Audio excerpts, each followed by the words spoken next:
এই গাইস, আসসালামু আলাইকুম। আমার ফার্স্ট ব্লগে আপনাকে স্বাগতম।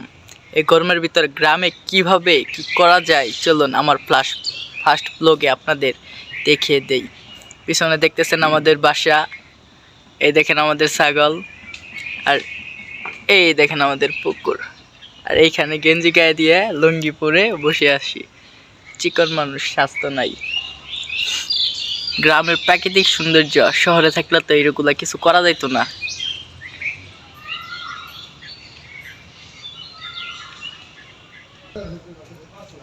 বাইরে বাতাসের ভিতর বসে থাকে কি যে শান্তি, এটা যারা গ্রামে থাকে তারাই শুধু বুঝে।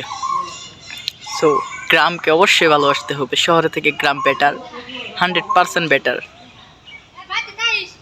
আচ্ছা,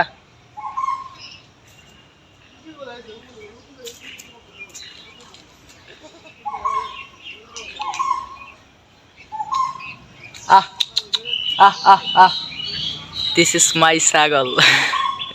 কিন্তু আসে না, ডাকলেও আসে না।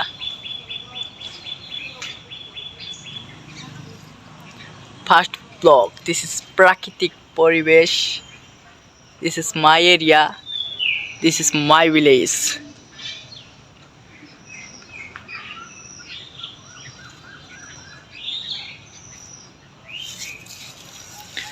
গ্রাম গ্রাম হলো একটা প্রত্যন্ত এলাকা যেখানে বাতাস, গ্রামের গরমের ভিতর বাতাস, আবার শীতের দিন রোদ, সব কিছু আর কি পাওয়া যায়। এটা একটি বেটার অপশন। শহরে তো সবসময় কোলাহলপূর্ণ, শহর থেকে গ্রাম যে বেটার এটা শত শত গুণে বোঝা যায়।